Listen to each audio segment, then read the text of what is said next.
mais. Mas vamos lá. Vamos falar sobre Evangelho e cultura. Pode ir mudando, que a gente vai...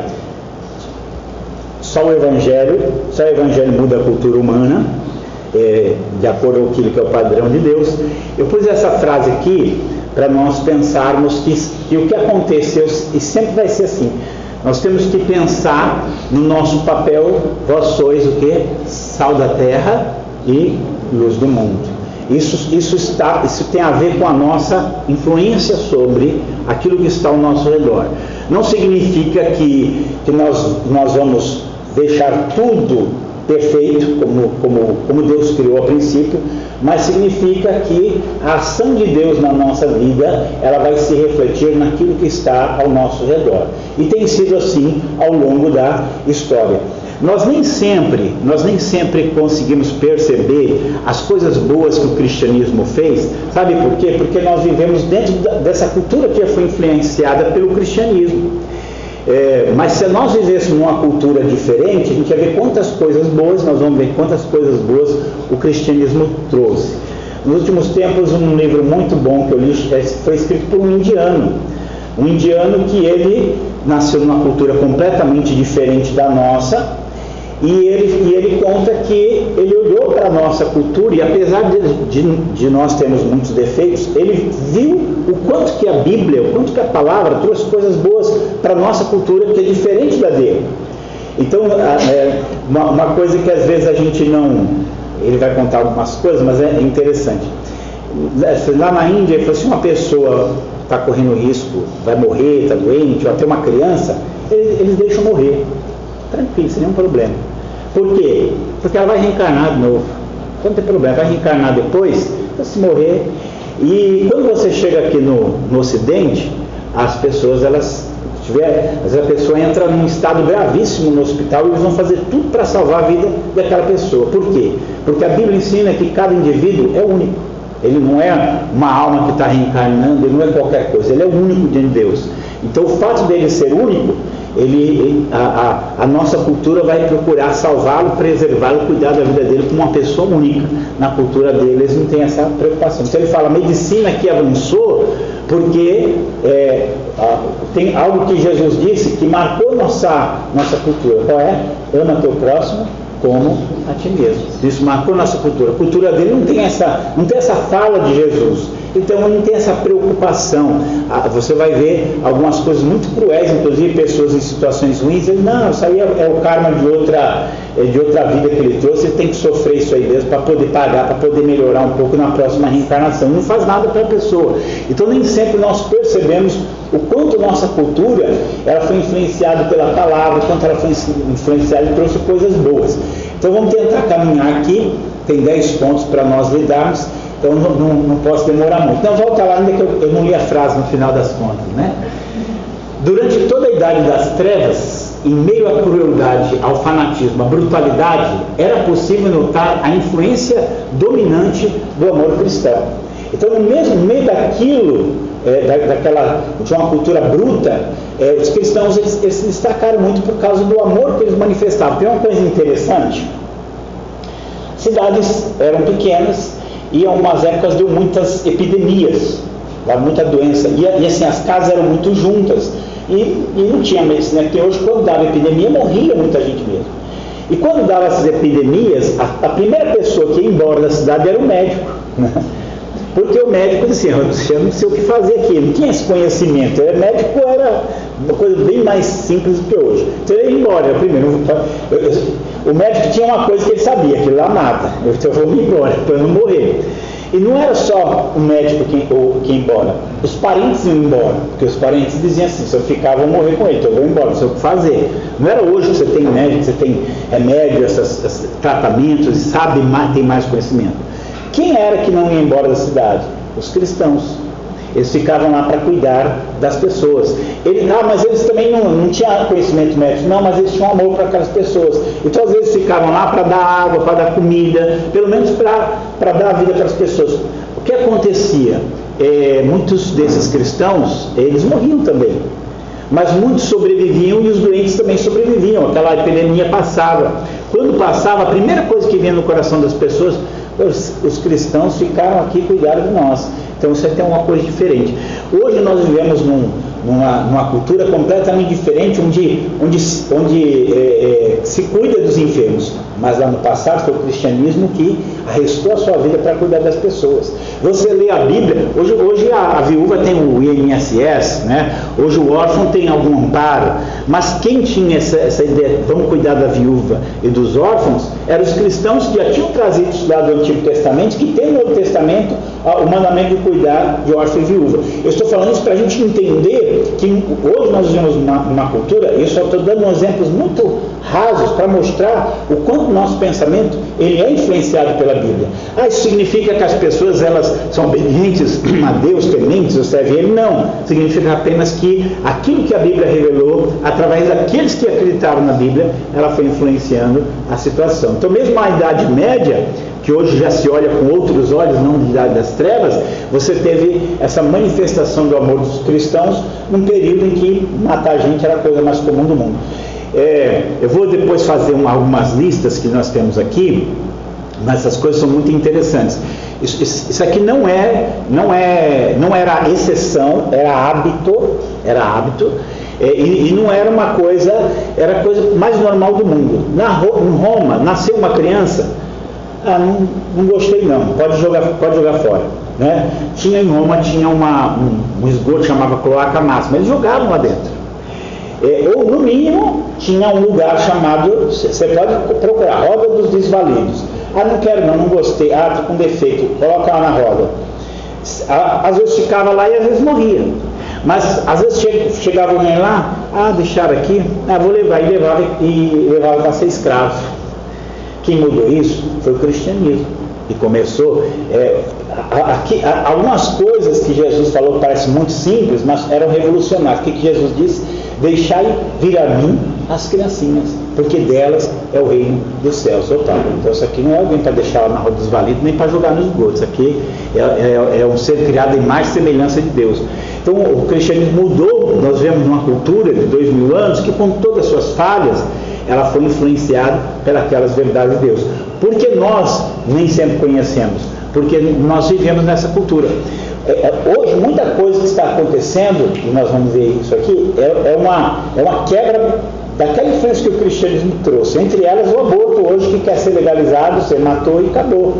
Então tudo isso é uma perda daquilo que o cristianismo já veio e já transformou. Mas vamos caminhando aqui, senão não consigo falar tudo. Mas esses aqui são alguns pontos que nós vamos ver. Eu pego aqui, definição bíblica, a abrangência da cultura, evangelho e cultura. Uma pergunta: o evangelho destrói culturas?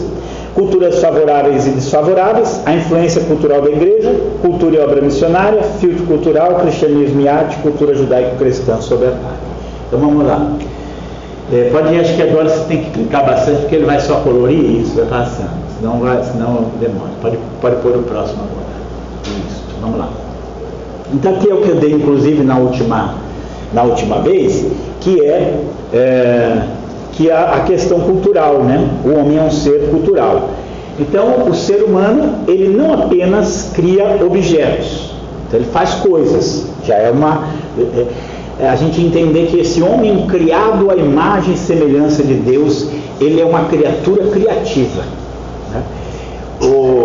É interessante assim, eu acho que eu até citei da outra vez.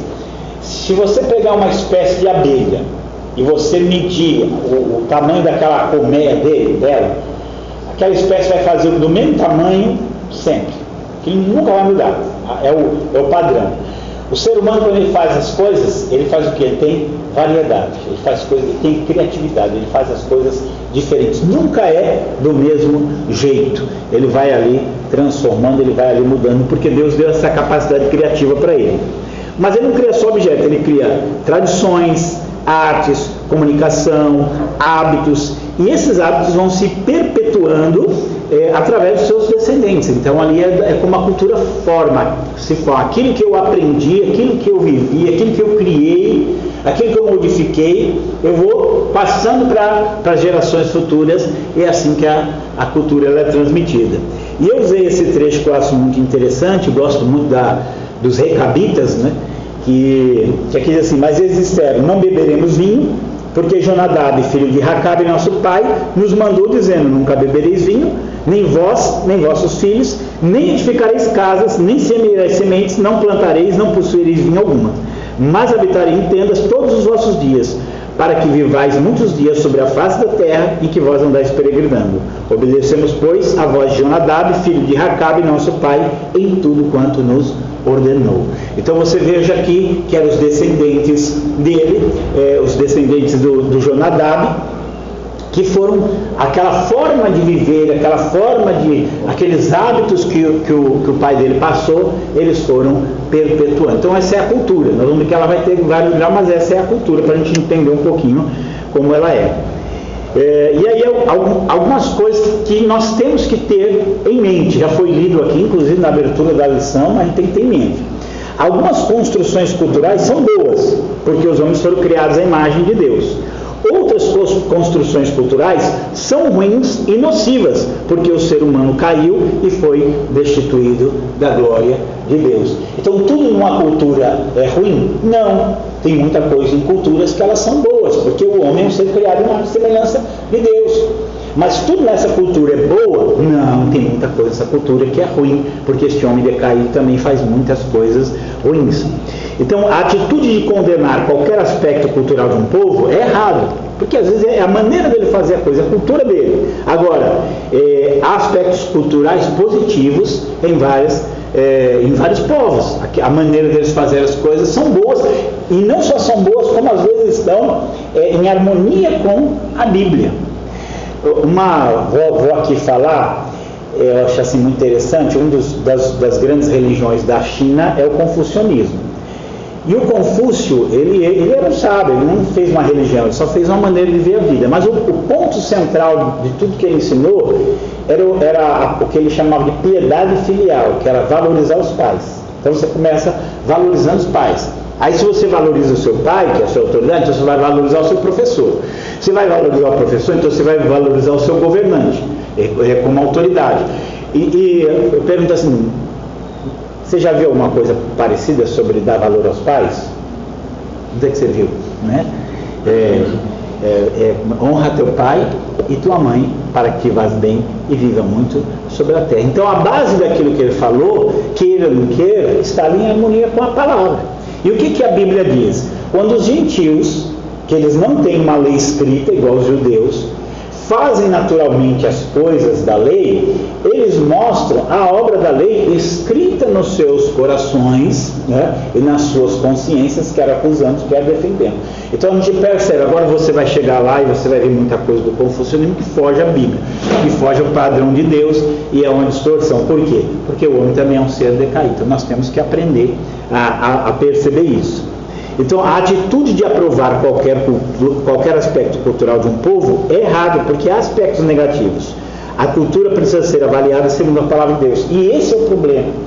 Eu fiz história em 2011, 2012, e eu tinha uma professora de história que tinha uma série de coisas erradas, e eu até algumas coisas já compartilhei aqui, mas então você começa a perceber a mente que já não... A mente de uma cultura que já fugiu da palavra, que já não tem essa formação cultural, enxergando coisas, e eu olho que ele é absurdo. Mas vamos comentar um pouquinho sobre isso. Põe o próximo aí. Cultura, então aqui algumas definições para a gente pensar. Cultura é a soma de todas as realizações humanas, espirituais, intelectuais, materiais. Dentro dessa perspectiva, religião, arte, economia, tipo de relação, tudo isso é a cultura, é aquilo que um povo está produzindo. Mas existe uma outra definição de cultura que a gente também põe em mente, porque assim, cultura é aquilo que eleva o homem em direção ao bom, ao belo e ao verdadeiro. Nesse caso, muitas produções culturais são nocivas, pois afastam o homem desses três elementos. Para a gente pensar um pouco, um conceito de cultura distorcido entrou na nossa sociedade. Então, por exemplo, para eles, o rap, essas coisas essas músicas, essa é cultura popular.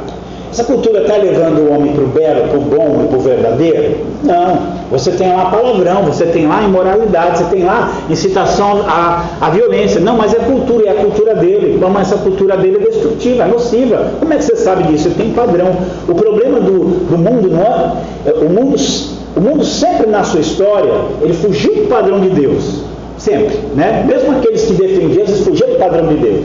Mas o problema hoje está pior, porque eles tiraram o padrão de Deus, não tem mais padrão, qualquer coisa é certa, qualquer coisa é errada. Então, isso de qualquer cultura ser válida, ou qualquer elemento cultural ser válido, é uma coisa da modernidade que traz uma destruição, eles não têm como avaliar. Nós não fez uma produção artística, é boa, é verdadeira, é bela, então se não é, não serve. Agora não, a beleza cada um enxerga a beleza como quer, a verdade cada um enxerga como quer. Às vezes o que é bom para mim, o relativismo tomou conta e a coisa vai se tornando destrutiva. Eu achei muito assim interessante no treinamento que eu tive para aula de história, e ele mostrava o seguinte, aquilo é curioso, né? Vou até falar um negócio impróprio aqui, pastor, depois eu corto aí na filmagem. Ele mostrava a arte, aí ele falou assim, primeiro ele mostrava 3 artes. A primeira era um quadro do Leonardo da Vinci. Todo mundo conhece a Santa Ceia, né? Todo mundo conhece aquele quadro. E aí o segundo quadro já era um quadro, não lembro quem era o artista, com vários pensadores e filósofos. E a terceira obra de arte, eu vou falar aqui, tá, pastor? Vou falar. Era uma latinha com cocô dentro. Era a obra de arte que estava lá, né? Aí ele estava explicando. Num período da história, a arte, a pessoa foi pintar, o que vem na mente dele? Uma passagem bíblica, um evento bíblico. Então, eu vou pintar esse evento bíblico, que é importante na nossa cultura. A cultura mudou, saiu do cristianismo e começa a entrar. Não, então vamos pintar os filósofos antigos. Já não é mais preocupação com os apóstolos, agora são os filósofos antigos. E a terceira fase já assumiu tudo, que qualquer porcaria que faça é arte, entendeu? Então hoje nós estamos numa época, qualquer porcaria que faça. Por quê? Porque perdeu-se o padrão para fazer as coisas. Então nós temos que pensar que toda a produção era artística, ela é cultural, mas não significa que toda a cultura seja positiva. E o grande pensamento de hoje é que qualquer cultura é positiva. Foi produzido, tá bom. Então nós temos hoje músicas, hoje nós temos coisas aí, hoje a coisa está pior e nós vimos essas mudanças. Por quê? Porque simplesmente perdeu-se um padrão para aquilo que é bom, belo e verdadeiro. E agora não tem mais esse padrão e vão fazendo as coisas como quer. Põe próximo aí. Eu peguei esse trecho aqui e é o que chama hoje umas paráfrases, umas traduções livres. Vamos ver se alguém consegue identificar de onde é. Veja o que aconteceu. A humanidade conhecia Deus perfeitamente, mas deixou de tratá-lo como Deus, recusando-se a adorá-lo, e foi reduzida a um tão terrível estado de insensatez e confusão que a vida humana perdeu sentido. Eles fingem saber tudo, mas são ignorantes sobre a vida. Trocaram a glória de Deus, que sustenta o mundo, por imagens baratas vendidas na feira. Então Deus se pronunciou: se é isso que vocês querem, o que terão. Não demorou muito para que fossem viver num chiqueiro, enlameados, sujos por dentro e por fora. Tudo porque trocaram o Deus verdadeiro por um Deus falso e passaram a adorar o Deus que fizeram no lugar do Deus que os fez. O Deus a quem bendizemos e que nos abençoa. Loucura total. Então aconteceu o pior. Como se recusaram a conhecer a Deus, logo perderam a noção do que significa ser humano. Mulheres não sabiam mais ser mulheres e homens não sabiam mais ser homens. Pode pôr o próximo. Sexualmente confusos, abusaram um do outro e se degradaram, mulheres com mulheres, homens com homens. Pura libertinagem, pois de modo algum isso pode ser amor. Mas eles pagaram caro por isso, e como pagaram, são vazios de Deus, do amor divino, perversos e infelizes sem amor humano. Uma vez que eles não se importaram em reconhecer Deus, Deus desistiu deles e os deixou por conta própria. A vida deles agora é uma confusão só, um mal que desce ladeira abaixo. E eles tomam a força o que é alheio, são viciosos, caluniadores, cheios de inveja, violência, briga, trapaça, fizeram da vida um inferno. Olhem para eles, são maliciosos, venenosos, críticos ferozes de Deus, brigões arrogantes, gente vazia, insuportável, mestres em criar meios de destruir vidas, e revoltados contra os pais. Não passam de seres todos asquerosos, cruéis, intransigentes. Até parece que eles não sabem o que fazem, mas têm plena consciência de que estão cuspindo o rosto de Deus e não se importam. Pior ainda, premiam quem faz as piores coisas com eficiência. Parece um quadro da nossa época. Você sabe que passagem é essa? Romanos 1. E é isso mesmo que você acaba tendo aqui. Você tem coisas que são feitas que são abomináveis, que são imundas, que são feias mesmo. Olha assim, mas eles perderam toda a noção a partir do momento em que eles vão se afastando de Deus. Então, aquela influência cultural que a Bíblia um dia teve na nossa civilização, ela foi perdendo cada vez mais, e nós estamos vivendo nesse estágio aqui terrível.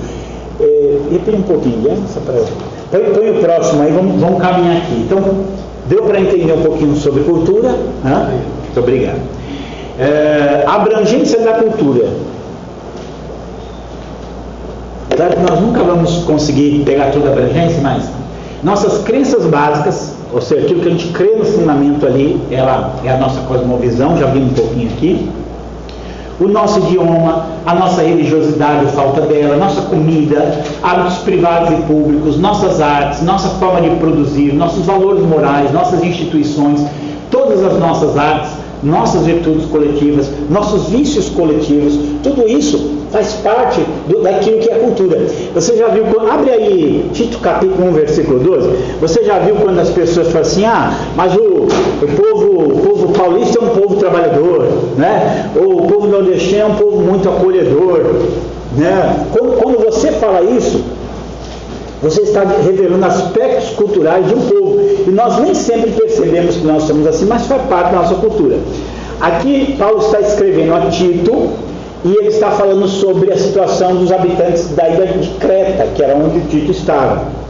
Então ele fala assim, na minha tradução aqui, um dos seus profetas chegou a dizer: os cretenses são sempre mentirosos, feras malignas, glutões, preguiçosos.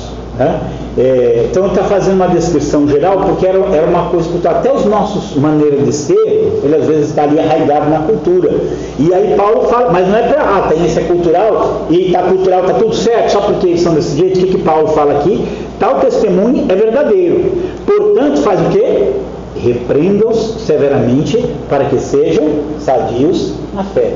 Então, encontrou um aspecto cultural negativo, você vai lá e você tem que repreender. Vou falar um aspecto cultural do brasileiro, ele é muito receptivo, é uma coisa boa. Não pensei que em todo lugar do mundo você vai e as pessoas... Você parar na rua no Brasil pedir informação é uma coisa, você parar na Europa é outra. Você parar no Brasil, o brasileiro só falta... Não, eu vou com você levar, pode deixar... Ele tem aquele prazer da informação. Se você perguntar para quem na rua, sem problema seu, você tem que saber onde é, você que está indo, né? Mas é cultural deles.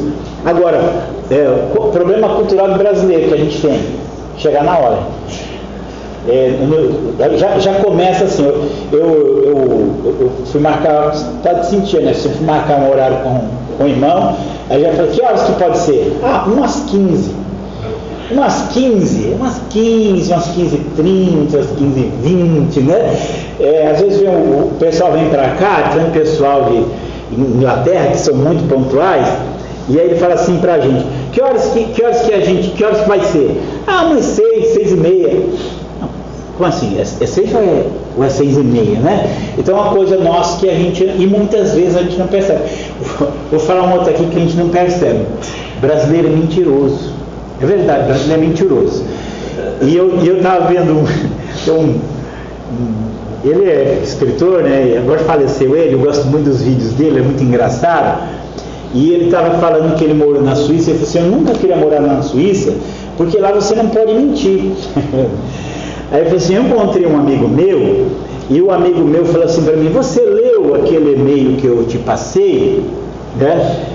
E ele nem prestou atenção no e-mail da pessoa, ele viu lá, aí ele falou assim para o amigo meu, não vi não, eu não tive tempo. Né? Aí ele falou assim, ele sabia que eu estava mentindo. E eu sabia que ele sabia que eu estava mentindo. E ele sabia que eu sabia que ele sabia que eu estava mentindo. Mas para nós está tudo bem.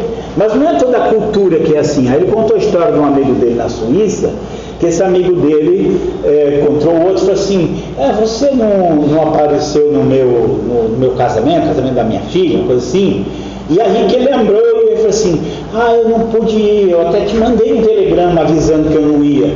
Aí ele falou, eu não recebi, não, mas eu mandei. Mas ele foi embora, deixou para lá, é brasileiro, deixou para lá. Mas o suíço foi lá no correio, né, reclamar porque não mandaram o telegrama para ele e processou o correio porque ele entregou o telegrama para ele. Então, quer dizer, não tinha telegrama nenhum, mas para o suíço, se ele falou que tinha um telegrama, tinha um telegrama. Se não entregou, não prestou serviço, tem que ser protestado. E aí depois o correio protestou o amigo dele, porque realmente não tinha telegrama nenhum. A gente às vezes não percebe essas coisas, mas são coisas ali da cultura e às vezes coisas ruins, hábitos ruins que estão ali arraigados, estão enraizados. Eu reclamo assim, você vai no correio e você fala assim, eu queria mandar essa carta aqui, quanto custa? Custa R$2. Mas se o senhor quiser garantir, o senhor paga mais um e pouco e ela vai registrada. Ué, eu estou pagando, você não garante a minha entrega? Não garanto, tenho que pagar mais para garantir a entrega. Então é quase uma corrupção oficial para dar aquilo que ele disse que ele ia dar, mas para nós, aquilo é a coisa mais normal do mundo. Então aí é onde você começa a perceber que as culturas, elas têm um efeito muito grande.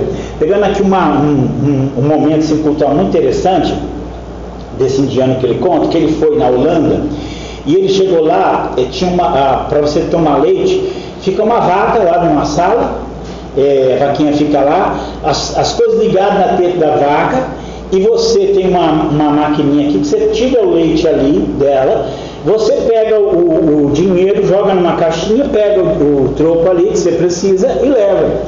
Então muita gente faz isso. E ele foi lá e falou assim, mas é assim que funciona? Aí ele falou, isso aqui, se deixasse essa caixinha lá na Índia, eles roubavam a caixinha, levavam o dinheiro, né, embora. E aí um dia ele foi, acho que no Egito, e contou a história, e a pessoa falou assim, aqui no Egito eles roubavam a caixinha, a vaca e a máquina e levavam tudo embora. Né? E aí ele aí falou uma coisa muito interessante. E a gente precisa entender isso aqui, hoje num confronto, eu tinha um confronto já com uma aluna minha que era ateia, e ela falou assim que os países às vezes que são mais honestos são ateus, porque hoje você vai em Holanda, você vai em Suíça, os países são muito ateus, eu não vou em igreja e tudo. Mas eu falei para ela, só que todos esses países, eles foram ensinados pela Bíblia. Aí esse holandês contou para ele, os mandamentos de Deus você aprendia na escola, você aprendia não roubarás, não matarás, não era falseiro, você aprendia isso na escola. E aquilo ficou impregnado na cultura. Então mesmo que hoje eles não tenham a prática cristã, o relacionamento com Deus, a busca de Deus, mas os valores culturais permaneceram.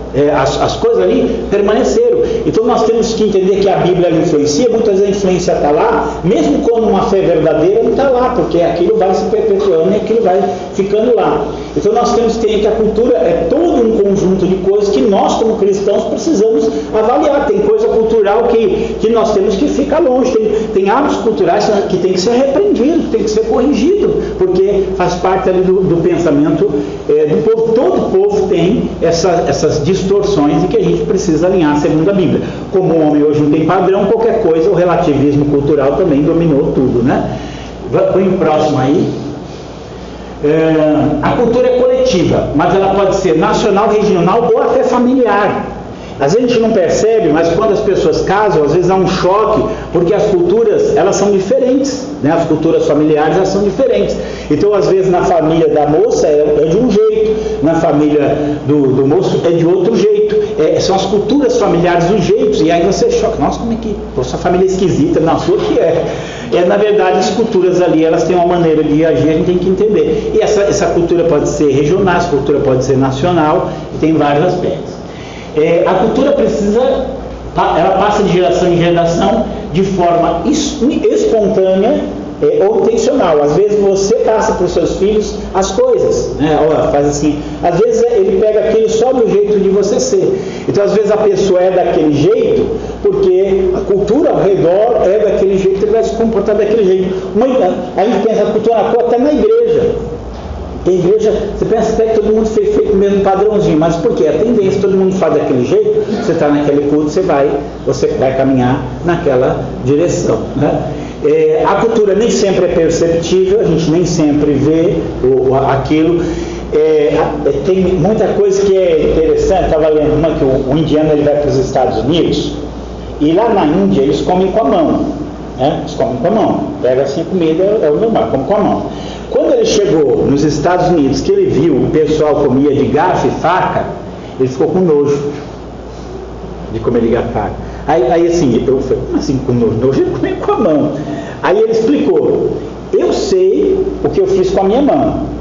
Eu sei que eu lavei ela muito bem para comer. Agora, você sabe quem lavou esse garfo aí, você viu? Né? A gente pensa que não, hein? Mas você estava lá na cozinha quando a pessoa lavou o garfo. Você sabe se ele lavou bem lá? Ou se passou uma aguinha por alto? Você não sabe. Não é verdade? Se você for pensar bem, então a cultura muitas vezes tem isso. Ela é imperceptível. Para você aquilo é natural, mas para ele não é uma coisa assim tão natural. Como eu moro num lugar de missões, então você percebe, muito estrangeiro, eles têm nojo do nosso hábito de usar papel higiênico, sabia? Porque para eles, você ter um cesto com os papéis sujos do seu lado é uma coisa muito ruim. Então lá eles vão se lavar e vão se limpar todas as vezes. Porque para eles tem para nós não, aquilo é a nossa maior forma de higiene que tem, é limpinho. Mas para ele é um absurdo você ter aquilo lá. Então a cultura, às vezes você só enxerga a realidade cultural quando você vai para outra realidade cultural. Aí você começa a enxergar e avaliar. A cultura pode permanecer e ao mesmo tempo ela também é alterada. Porque a cultura é algo que, ao mesmo tempo que há coisas que permanecem, há coisas que vão se alterando. Qual o nosso trabalho? O nosso trabalho, diante da luz da palavra, é mudar o que precisa ser mudado e manter aquilo que precisa ser mantido. Olhar aquilo que é frutífero e deixar e reforçar aquilo que está de acordo com a palavra, aqueles valores, e aquilo que não está, que precisa ser repreendido, como Paulo fala lá para Tito fazer com os cretenses. Tu falou aí, é verdade. Fala para eles mudar isso aí. Tá? Então, o Evangelho chegou em muitos lugares em que a população era a população preguiçosa.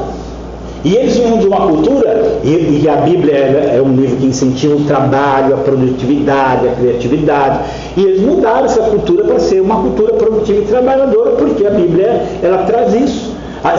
Então não é simplesmente, eles são preguiçosos, eles são assim mesmo e acabou. Não, existem coisas que precisam ser devidamente mudadas. Mas vamos lá, passa o terceiro ponto aí. Isso aqui é algumas coisas para a gente entender. O Evangelho, e quando eu falo Evangelho, eu não estou falando dos 4 livros, Mateus, Marcos, Lucas e João. Estou falando toda a revelação bíblica de salvação.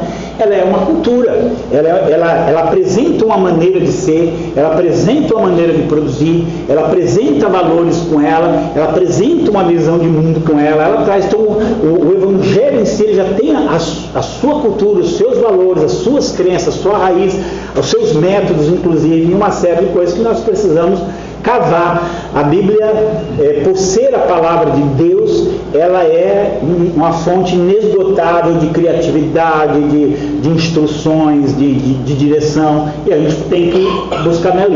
Mas aí é onde a gente tem que pensar que o Evangelho também ele é uma contracultura. Por quê? Porque o mundo ao nosso redor faz de um jeito, mas a cultura bíblica ela vai contra aquilo que todo mundo faz, todo mundo fala. Ela tem que se chocar, né? Ela tem que se chocar. Geralmente a cultura é justificada, todo mundo faz assim. Não, eu não faço assim porque eu sigo um outro padrão. Eu sigo um outro padrão. Vamos pensar aí. Nós estamos numa cultura que nos últimos tempos ela foi altamente sexualizada. Então todo mundo faz sexo com todo mundo, coisa. E quando alguém não faz é um negócio estranho. Opa, eu não, eu tenho outros padrões para a vida sexual. Eu tenho outros padrões. As pessoas aí, elas vestem de qualquer maneira, só precisam de qualquer maneira, em qualquer lugar, não está preocupado com nada. Opa, eu tenho um padrão de investimento. As pessoas aí, elas vão falar de qualquer maneira, vão falar palavrão, vão blasfemar, vão falar o que for. Eu tenho um outro padrão para a minha forma de falar, e daí por diante. Então a gente tem que entender que o Evangelho, ele além de ser uma cultura, ele também é uma contracultura, porque ele vai contra tudo aquilo que fala. E por último, ele é uma supracultura. O que quer dizer com isso? Ele é uma cultura acima de todas as culturas. Então quando o Evangelho vai se espalhar pelo mundo, ele vai encontrar centenas de culturas diferentes. E o Evangelho está acima de todas elas. É uma cultura maior que vai, com as coisas boas, influenciar essas culturas menores para que elas sejam trabalhadas com a graça e com o poder de Deus. O que o evangelho não pode se tornar é uma subcultura que não influencia nada, que não estabelece nada fora dela. Então é óbvio que dentro da igreja, dentro dessa comunidade que ama, que serve a Deus, que busca a Deus, os padrões bíblicos eles estão ali arraigados, mas esse padrão bíblico ele vai influenciar lá fora também, mais do que a gente imagina. Mas vamos lá, caminhando. Tá bom, tá muito difícil aqui, tá dando para caminhar? Nós vamos ver algumas coisas. A maioria dessas mudanças foi positiva. Canibalismo, Sati, fala da situação da mulher, letrização, comportamento social. Eu falo assim do conflito que eu tive. Eu comecei a aula de história, sentei bem pertinho assim da professora, e a primeira coisa que ela fez foi começar a falar mal do missionário, né? Começou a falar mal do missionário, imagine, né? Eu ali falei, mas qual é o problema? Aí ela falou assim, é porque o missionário quer impor a cultura dele sobre os índios. Eu falei, como assim? Ele quer falar que o Deus dele é verdadeiro e o Deus do índio é falso. Eu falei, mas qual o problema? Não existe. Ela falou, como é que eles sabem que o dele é verdadeiro e o do índio é falso? Eu falei, porque existe o falso, existe o verdadeiro, mas falso é verdadeiro. Essa parede aqui é branca. Aí ela falou assim, aí é onde entra a mentalidade acadêmica geral. Ela falou assim, não, mas pode ser branco para você e preto para mim. A parede era branca, gente, é verdade, acredita em mim. Aí eu falei assim para ela, Débora, vamos então pensar assim, eu creio que depois da morte tem alguma coisa, você crê que não tem nada, nós dois morremos aqui, é possível ter e não ter nada ao mesmo tempo? Eu falei, não, então não tem que estar certo, tem que estar verdadeiro. Aí eu comecei falando para ela, você é a favor do canibalismo? Ela falou, claro que não. E ela ainda falou para mim na época que ela está muito no meio dos índios, que tem índio canibal até hoje no Brasil. E ela viu, falou assim, feio isso aqui, mas ela disse que viu, um matou o outro, cortou ele no meio, jogou nas costas, saiu carregando, né? Aí eu falei, você acha isso certo? Não. Falei, só que os índios no Brasil, a cultura deles era canibal. A gente se choca com isso, mas para ele era a coisa mais natural do mundo. O índio até fala assim, não, eu matei ele era corajoso, vou comer ele, vou ficar corajoso também, né? Ele era um homem sábio, vou comer ele, vou ficar sábio também. Então, e não era assim, essa coisa assim, não, eu não tenho o que comer, eu não tenho outra coisa para comer. Não, era a coisa mais natural do mundo, né? Tem uma história inclusive é o primeiro testemunho protestante da história, que ele naufragou aqui no Brasil, e aí ficou no forte de Bertioga, lá ele foi preso, levaram ele, os índios canibais levaram ele lá para o Rio de Janeiro, lá para a região de Ubatuba, ali. E aí ele tem história assim, muito bonita, mas conta o momento que deram ele de presente para um chefe, né, um chefe indígena, e quando ele entra, o chefe indígena está comendo um braço de gente, né, ele na maior tranquilidade assim, comendo. E a primeira coisa que ele fala assim, já estava lá com o time, chefe, você não vê jacaré comendo jacaré, você não vê lobo comendo lobo, como é que um homem vai comer outro homem?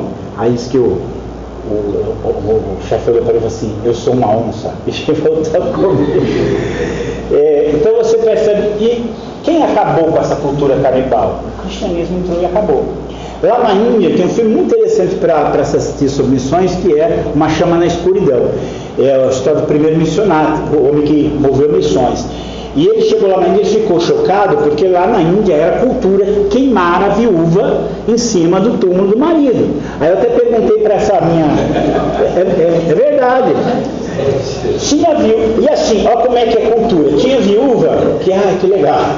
Tinha viúva que ia com prazer, mas tinha viúva que não queria, mas se ela não quisesse, ela ia ter que, de qualquer maneira, eles amarravam ela viva e queimavam ela viva em cima do marido. Eu falei, você é a favor disso, Débora? Eu falei, não. Eu falei, deixa eu lhe dizer, quem mudou isso aí foram os missionários que mudaram. Aí eu fui para assim, você é a favor da circuncisão feminina? Ela falou, claro que não. Eu falei assim, então tem que mudar, tem coisa cultural que tem que mudar. Eles entram muito em contradição, porque ao mesmo tempo que ele não pode mexer na cultura, eles também, essa circuncisão feminina é um negócio horrível. Então você pesquisa depois sobre isso, um negócio assim muito ruim. Então tem coisas culturais que elas precisam ser mudadas. Existe um padrão bíblico para isso. No Brasil existe um problema muito sério, chamado infanticídio indígena.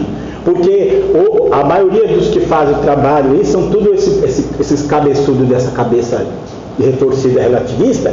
Então eles falam que eles não podem, o índio, ele, sabe, filho nasceu com defeito, com uma doença, com alguma coisa, nasceu gêmeos também, nós temos gêmeos, eles enterram vivo. E houve casos de missionários que pegaram essas crianças, tiraram para cuidar, não pode, você não pode mexer na cultura dele. Gente, é pecado matar criança. A Bíblia é bem clara, é pecado matar criança. Agora, a cultura manda matar criança, então eu vou matar? Então é aí onde entra toda essa questão. Eu conheci um índio, chamava Formiga. Por quê? Porque a mãe dele não quis ele e deixou no formigueiro. Aí a irmã pegou e levou e cuidou dele, foi que ele sobreviveu, se converteu, depois tudo. Agora, isso é cultura? Isso é só cultura aceitável? Não é, a cultura precisa ser mudada pelos valores. E a história mostra que a igreja fez esse trabalho realmente de mudar as culturas. Como em todos os exemplos positivos, como em tudo, os exemplos positivos podem ser encontrados. A proteção de culturas indígenas tem sido usada como argumento para impedir a penetração do Evangelho. Não pode porque o Evangelho vai mudar a cultura. Aí você não pode levar o Evangelho para mudar a cultura. E está lá o índio com iPhone conversando, gente. Está lá um índio na internet, no WhatsApp. Não, isso não vai mudar a cultura.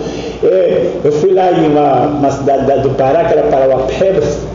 O chefe da tribo tinha uma Hilux, gente, daquelas melhores. Não pode mudar a cultura dele mesmo, não. Trocou o burrico dele por uma Hilux, tudo bem. Então isso é só às vezes desculpa do mundo para impedir. Os missionários, eles fizeram algumas mudanças culturais ruins, até fizeram. Mas eles fizeram também muitas boas. Mas hoje a consciência de valorizar a cultura é muito grande. Pode pôr o próximo aí. Deixa eu correr aqui porque eu já estou na metade. Quinto, nós temos que pensar que existem culturas que elas vão ser favoráveis ao Evangelho. E vão ter culturas que vão ser desfavoráveis ao Evangelho. Então isso aqui é da área de apologia que eu gosto muito, e o William Lane Craig foi o seguinte: por que considerações sobre a cultura são importantes? Por que nós cristãos não podemos apenas seguir a Cristo e ignorar o que acontece na cultura que nos rodeia? Por que apenas não pregamos o Evangelho para esse mundo sombrio às portas da morte? A resposta é porque o Evangelho ele nunca é ouvido em isolamento. Ele sempre é ouvido em contraste com o pano de fundo da cultura na qual nascemos e fomos criados. Alguém que tenha sido criado em uma cultura, que olhe para o cristianismo com simpatia, será aberto ao Evangelho de um modo que outra pessoa, criada em uma cultura secular, ela não será. Vou dar um exemplo muito claro. Muitos missionários, sabe onde muita gente se converteu? Nas faculdades. As faculdades, elas foram criadas por igrejas. Muitas faculdades, elas foram criadas por pastores. Isso significa que nessas faculdades, aliás, eu estou falando muitas, mas todas, porque a princípio quem criava eram as igrejas dos pastores. Raramente alguém diferente criava. Então nessas faculdades se falava a palavra de Deus, nessas faculdades se orava, nessas faculdades os conteúdos, eles respeitavam a Bíblia. Nessas faculdades muita gente entregou a vida para Jesus, e nessas faculdades muitos avivamentos aconteceram, da onde surgiram missionários que levaram o Evangelho para o mundo. Isso aí é história. Hoje você vai para a faculdade e é proibido até você falar de Deus. É proibido, se você quiser orar, você não vai poder orar. Então o que você tem? Se você tinha um ambiente que ele culturalmente era favorável, hoje você tem um ambiente que é desfavorável. Então quando a cultura ela é influenciada pelo Evangelho, as pessoas entendem que o Evangelho é algo positivo, é algo bom. Elas podem até não se comprometer, elas podem até não servir, você pode até ter os elementos lá que são rebeldes mesmo, não quer nada com Deus, mas o ambiente que ele vive é um ambiente que mostra que as coisas de Deus são positivas. Mas se você entra numa faculdade, que é o que acontece hoje, todos os professores falam contra Deus, semeiam coisas contrárias à palavra, reprime tudo aquilo que é relacionado com a Bíblia, é óbvio que vai ser mais difícil das pessoas se converterem. Então por isso nós pensamos que essa questão cultural ela vai ter um efeito sobre a divulgação do Evangelho. Põe o próximo aí, só pegando um exemplo. Onde é mais difícil pregar o Evangelho? Na África ou na Europa? Oi? Na Europa. Mas por quê? Por que é mais difícil na Europa? Por que é mais difícil lá? Porque lá já tem séculos de uma semeadura de uma cultura secular, de uma cultura ateísta, de uma cultura permissiva, de uma cultura relativista. Então, quando você vai falar do Evangelho, que é a verdade de Deus, que salva o homem, que liga o homem com Deus, para eles isso nós tivemos o caso de uma família de missionários lá, que eles eram missionários em Burkina Faso, na África, mas fizeram um trabalho maravilhoso. Aí foram para a França com uma série de coisas, lá é super difícil, você não pode falar de Deus com uma criança. Você não pode, assim, para ela, você não pode, é proselitismo. Então, a questão, a cultura distorcida, ela vai entrar na legislação. Vamos pensar aqui só para a gente entender. Nossa cultura, ela sempre foi uma cultura que entendeu o que é um casamento, o que é uma família, homem e mulher. Você vai na Constituição, homem e mulher. Você vai lá na legislação, homem e mulher. Agora, eles começam a trabalhar, a mudar a cultura, eles começam a influenciar a cultura. Não é bem assim. Tem outro tipo também. Esse tipo aí também, às vezes quer viver junto, mas também tem que ter direito. E aí você começa a mudar as leis. Vamos pensar aqui, hoje uma das coisas que está para acontecer, e vai acontecer daqui a pouco, é a legalização de pedofilia. Hoje é um crime, mas eles começam a mexer na cultura e amanhã vão mexer, é assim que a coisa caminha. Então a cultura ela vai facilitar ou ela vai dificultar a pregação da Igreja. Chegar na África, o africano diz, tudo bem, ele pode adorar os ídolos, ele pode adorar, mas ele entende que existe uma força superior, uma força além dessa natureza. Você chega na Europa, não existe nada disso, não deve existir, isso é invenção. Então você acaba tendo uma cultura contra Deus e que dificulta. Vamos para o 6º aí.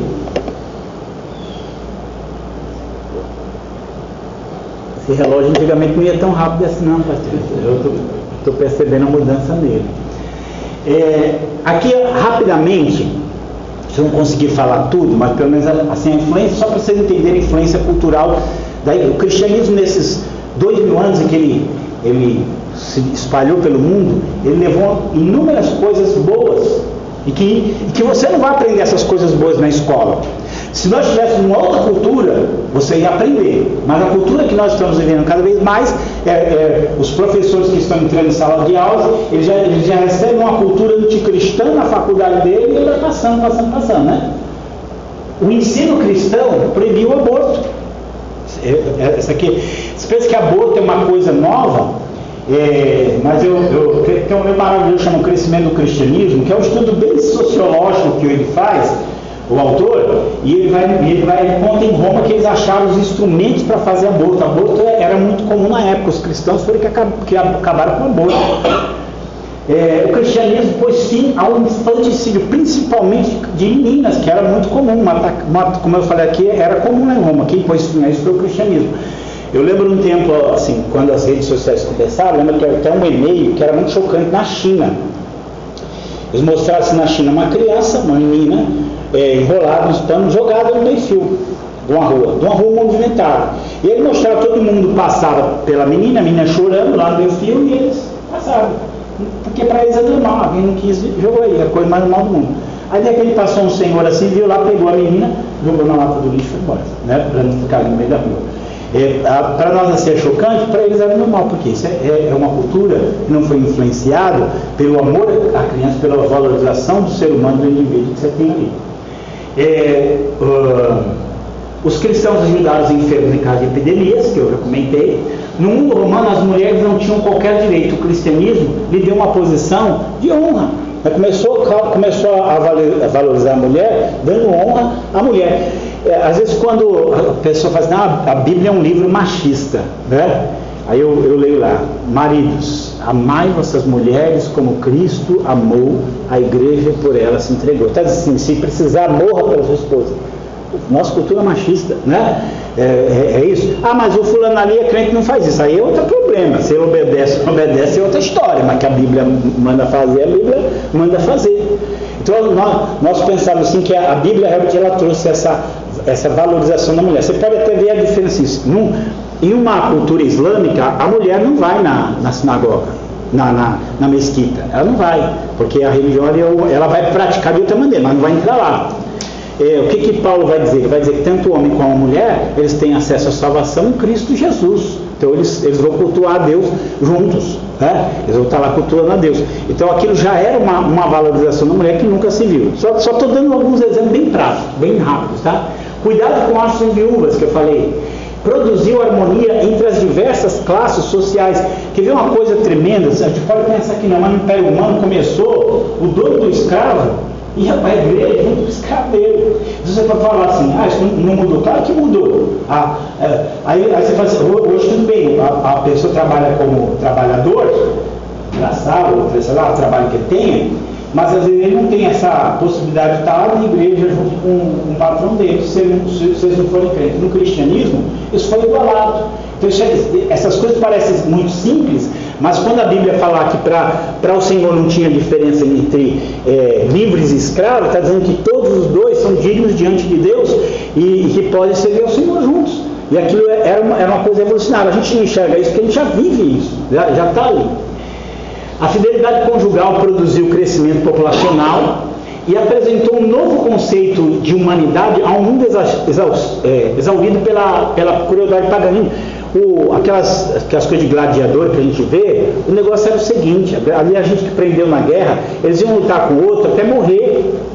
Ali eles iam morrer até a morte. E o povo, hoje o povo lá torcer pelo futebol, eles torciam pelo corta o pescoço dele, corta, dá machadada na veia, entendeu? Era, não é? Hoje deve ser chuta, na época era fura o olho dele.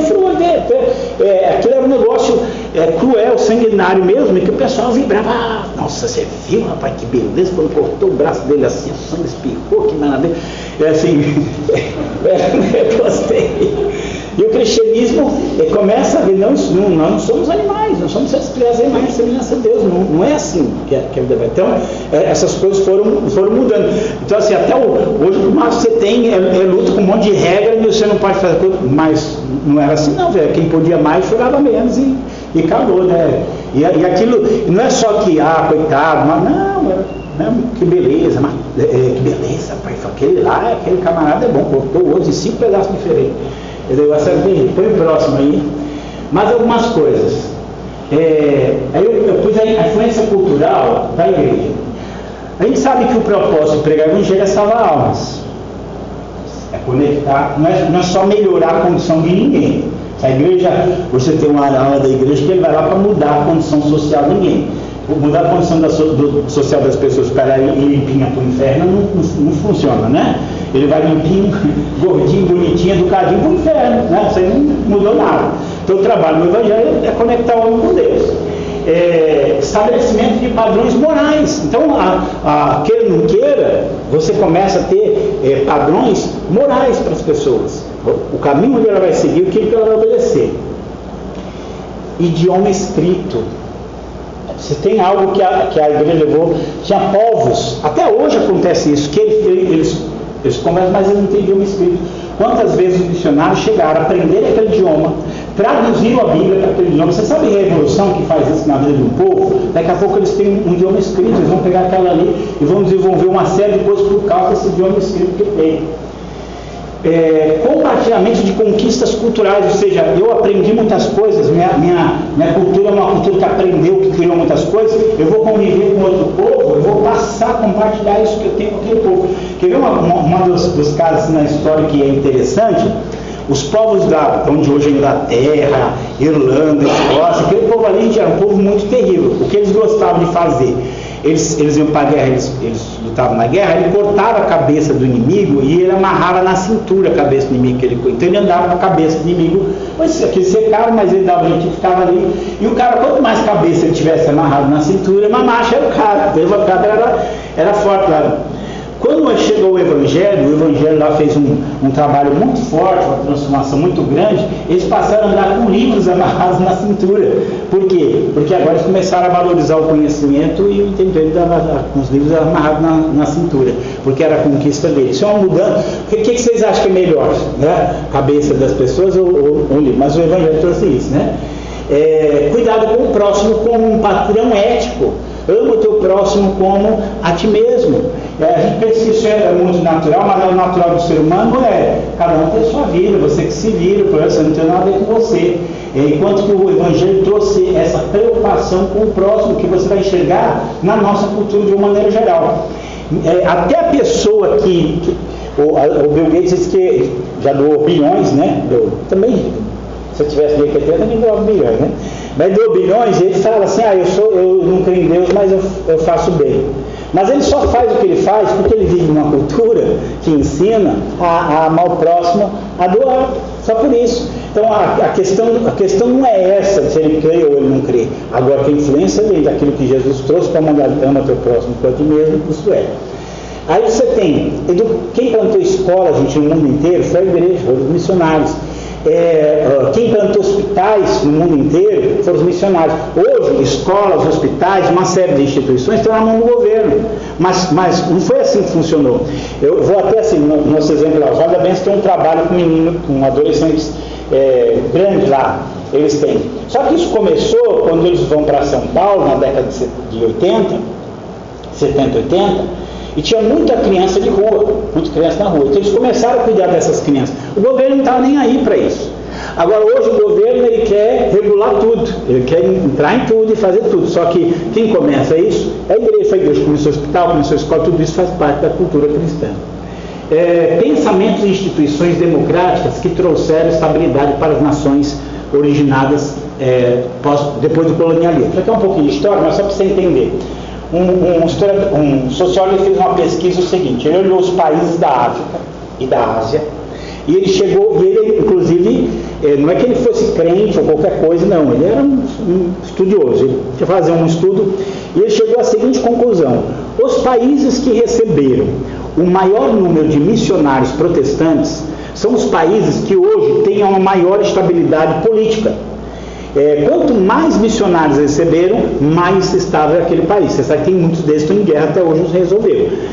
E aí quando ele lançou a pesquisa, falaram assim, não, isso aí não é verdade, você deve ter uma coisa errada aí. Ele falou, não, eu fiz os cálculos. Ele falou, o fator mais influente para os países hoje serem melhores, mais estáveis, é presença protestante. Não, vamos ver isso aí que você fez. Chegaram à conclusão que ele tinha razão, e eles mesmo divulgam isso. Por quê? Porque o Evangelho traz essa conciliação entre os povos, ele traz essa transformação familiar, essa mudança, né? Vou aqui sugerir, quem quiser assistir um vídeo muito interessante, é de um filósofo chamado Luiz Felipe Pondé. E ele faz um vídeo, uns 10 minutinhos, ele põe lá Luiz Felipe Pondé e os evangélicos. Mas ele começa a mostrar, do jeito dele, né, mostrando a transformação que o evangelho faz nas famílias. E aí ele começa, assim, um negócio muito bom, porque ele percebeu a mudança, então ele começa a contar, não, porque aquela família, o marido bebia, batia na mulher, o filho vivia jogado, agora ela começa na igreja, ela está cantando em casa, os filhos já começam a ficar contentes, daqui a pouco ela leva o marido, agora o marido para de beber, de bater nela, agora os dois começam a trabalhar, os dois já começam a ter um dinheiro, compram um carrinho, e aí ele começa a mostrar a transformação que o evangelho vai fazendo na sociedade. E ele é alguém que enxergou que realmente não faz sentido. É muito interessante ver isso, para a gente entender essa influência cultural e transformação que a igreja traz. Eu vou parar aqui, tá? Porque já deu 10 20. Vai um pouquinho? Então vamos lá. Põe o próximo aí. Eu vou pular essa parte, até porque eu acho que a última é importante. Toda aqui é importante. Isso aqui vai muito a ver com um trabalho missionário, choque cultural. Eu vou falar aqui, vamos falar um pouquinho. Agora nós lá no Vale estamos trabalhando com refugiados, né? Alguns fatores estão vindo muita gente da Venezuela, e aí o pastor falou, olha, vocês precisam ajudar. Por quê? Porque eles têm uma cultura familiar muito ruim. Ele falou assim para um rapaz, está vendo com a moça, olha, você tem que ser sério com ela, casamento até que a morte o separe. Aí ele falou assim, não, lá na Venezuela a gente casa até que outra pessoa nos separe. Assim mesmo, falou. Já casa assim, nessa cultura. Para você ver a cultura deles. Aí é o choque cultural. A Bíblia dá uma valorização para a família, e lá eles não dão. E lá você chega lá, isso mesmo. Um já está com a terceira mulher que tem um filho não sei aonde, e bate na mulher, e os negócios difíceis. Tem que ter graça com a turma lá. Isso é o choque cultural, porque vê a coisa de uma outra maneira. Agora, o Evangelho, não sei se eu posso falar isso aqui, mas vou fazer. Uma das coisas que eu acho que é imposição cultural no Brasil e que também tem em outros países, e que os protestantes fizeram, é terno e gravata, tá, gente? E não é só dentro da igreja, porque se você for olhar também, o terno e a gravata é uma roupa quente, não é? É uma vestimenta quente, e que é assim, no meio legal, você vai num fórum, tá lá de terno e gravata, que isso é um pouco nessa imposição cultural que acaba entrando, e assim, não há problema, de falar assim, não, vamos usar o terno e gravata, não tem problema. O problema é assim, não, tem que ser terno e gravata, senão não funciona. Fala assim, já vi pessoas que falam assim para mim, não, Deus não vai usar você, que você está sem a roupa do Espírito Santo. Então, assim, às vezes você tem algumas coisas que elas podem ser simples imposições culturais. Isso aconteceu nisso? É óbvio que aconteceu, que às vezes acontece. É a mesma coisa que vir um gaúcho abrir a igreja aqui, não, crente que é crente toma chimarrão, né? É forçar, né? Agora, nós sempre temos que pensar em outra coisa, as pontes culturais. Porque quando você vai evangelizar um grupo, vou falar aqui a ponte cultural. Você vai lá para a Bahia para abrir uma igreja, né? Você não gosta de acarajé de jeito nenhum. Mas se ele oferecer um acarajé para você, aí você me dá ânsia no estômago. Pronto, você já perdeu mesmo, tá? Porque você não está valorizando. Eu falo assim, tem os missionários que vão para a Amazônia. Se você for um missionário da Amazônia, você vai ter que comer a cabeça de macaco, né? Se você não comer a cabeça de macaco, você não vai ganhar o índio, né? Você não vai ganhar ele, porque para você. Então nós temos que pensar, eu tenho que fazer essa ponte com a cultura do outro, porque se eu não valorizar o outro, ele não vai me ouvir, ele não vai estar aberto para mim. E eu vou encontrar na cultura deles pontos que muitas vezes vão me ajudar levando o evangelho ali.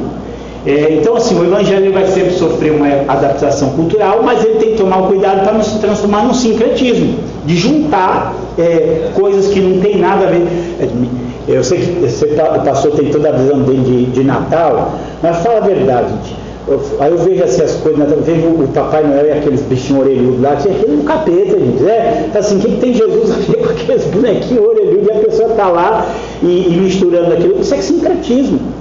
Na verdade, se olhar o catolicismo, ele é muito sincretismo, ele foi se espalhando, foi pegando as coisas dos povos e colocando ali. A Bíblia, eu acho um negócio muito interessante.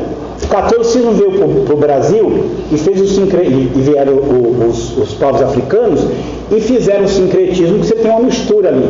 Você pode olhar que os negros nos Estados Unidos, eles não têm sincretismo. Ou ele é crente lá, ele é um batista, ele é o que ele for lá, ou ele não é nada, mas ele não mistura as coisas. Por quê? Porque quando você entra com a Bíblia, que vê com a cultura completa e rejeita e faz o filtro, você não tem espaço. Ou que aqui no Brasil, como é o catolicismo, que já era um sincretismo, fez outro sincretismo, aí você tem, na Bahia você tem culto de macumba sendo feito em igreja católica lá, porque acaba tendo a mistura toda lá, né? Agora vamos para o último, só para a gente terminar, pastor. Volta só para eu dar uma palavrinha, volta mais. Então aqui, ó, o que eu preciso? Conhecer a Bíblia profundamente. Lê-la de novo, tá? Conhecer, estudá-la. Conhecer minha cultura profundamente, porque tem bom em mim. E a do outro também profundamente, porque aí eu sei fazer o filtro. Opa, esse aqui vai, esse aqui não vai. Às vezes vinha africano lá no vale, tinha um aluno que ele falava assim, não, preciso comer carne de cobra. Por que tem que comer carne de cobra? Porque se come carne de cobra te morde, não acontece nada. Na África tem muito, gente. Agora, quer ver uma coisa interessante aqui, que isso aqui eu não queria deixar passar? Duas coisas lá, quando eu fui lá para Moçambique. Uma delas é o seguinte, gente, aquele povo dança tanto, você nem imagina. Eu falo assim, eu sou pentecostal, eu achei que eu era presbiteriano. Eu achei que eu era porque eles vão, e aí eu fui um pastor lá e ele falou assim, pastor, a gente não pode mudar isso, porque é a alma deles. Eu não tenho que imitar aquilo, porque aquilo é a cultura deles, mas é a alma deles, é o jeito deles ter. Se ele não cultuar aquele jeito, ele não vai. Agora, o que eu mais achei estranho é que eu fui pregar em primeiro lugar e queriam me dar um intérprete. Só que eles falam português, né? Aí eu dispensei. Mas ficaram meio assim comigo, não entendi por quê. Mas quando eu fui pregar em outro lugar, oferecendo um novo intérprete. Falei, se eu não aceitar, vai ser, né? Então, só que eles falam português com a gente, aquele português sotaque em Portugal, mas falam. E eu gostei de pregar com intérprete. Eu achava meio estranho assim no começo, mas eu já acostumava. Porque eu falava, Jesus é o Senhor. Aí, ele falava um monte de palavras. Eu falei assim, ele está inventando aí, ele não está me traduzindo não, ele está inventando coisa. Não, está certinho. Então tá, gostei daquela. Então acho que eu só vou pregar com intérprete agora. Aí a terceira vez que fui na igreja, preguei com intérprete, aí eu perguntei assim, que o rapaz tinha sido meu aluno, eu falei assim, por que vocês precisam de intérprete se vocês falam português? Aí ele falou assim, porque quando a gente escuta o Evangelho na nossa língua, ele fala mais profundo. E realmente é a nossa língua, mesmo que você saiba inglês, parece que você perde quando você está ouvindo na língua do outro. Quando você ouve na sua, com as suas palavras, ela tem uma outra. Então essa é a questão assim, da cultura. Eu vou assim, a pessoa sei lá, saiu da terra dela uma certa idade, ela vem para cá, mas ela quer comer, vem do Nordeste, ela quer comer cuscuz, gente, com carne seca, né? Não é? Aqui assim, mais que pode ter mínima, ela vai lá ter a melhor pizza do mundo, mas ela vai querer comer, porque aquilo é a sua cultura, né? São os seus valores. Vamos pro último aí, só para eu encerrar. Mais um? Tá. Isso aqui é falado declaradamente.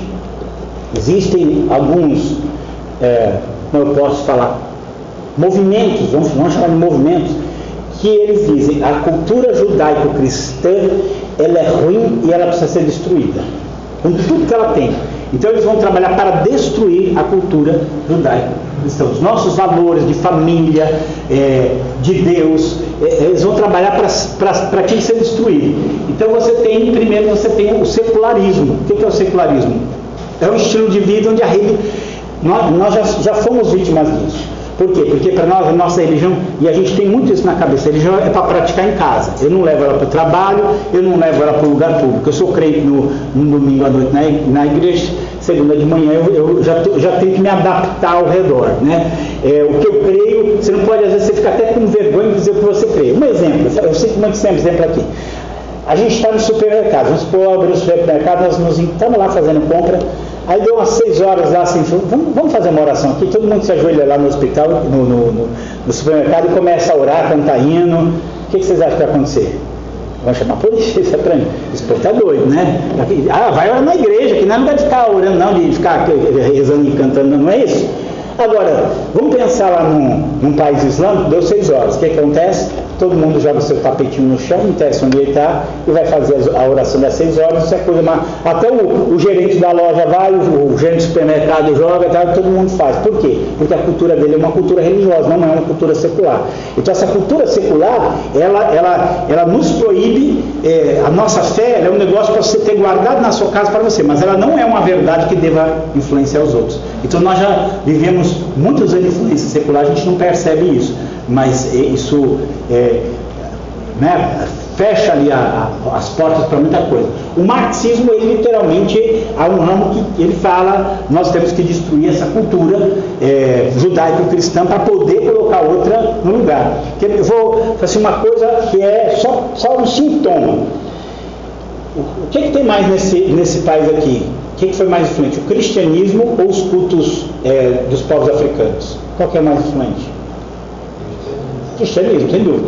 Agora, as faculdades, elas instituem nos cursos de pedagogia, de história, você tinha que ter uma disciplina de cultos afros. Você tinha que estudar. Nunca estudou o cristianismo, mas o culto afro você tinha que estudar. E vou dizer mais, a disciplina de culto afro, gente, a aula, se eu quisesse ser pai de santo, eu seria, gente. Porque aqui não é uma aula de cultura, aqui é uma aula de macumba. Verdade. Ele falava o nome do capiroto, o que o capiroto gostava de comer, onde tinha que levar comida para ele, o que ele gostava, ele casou com quem, que esse caso entre os demônios. E está lá. Por que isso? Porque essa ideia de destruir a cultura judaico-cristã, e isso é o que ele puder usar, ele vai usar. Já houve legislação para obrigar a ensinar o islamismo nas escolas, gente. Fala assim, aqui quase não tem islâmico, mas o que é isso? É para você destruir a cultura cristã estabelecida. Nova era não preciso nem falar, porque a nova era, eles dizem que justamente estamos saindo da era de peixes, onde o nome espiritual, o líder espiritual é Jesus Cristo. Estamos entrando na era de Aquários, onde vai vir um outro avatar que vai substituir Jesus, que a gente sabe e deve acontecer mesmo, isso aqui é do capeta que veio, né? Então, assim, a palavra deles é destruir a cultura judaico-cristã. E aí, para fazer isso, uma das estratégias tem critique. O que você vai encontrar? Críticas ao cristianismo, porque foi o cristianismo, ele é ocupado pela escravidão, ele é ocupado pelo problema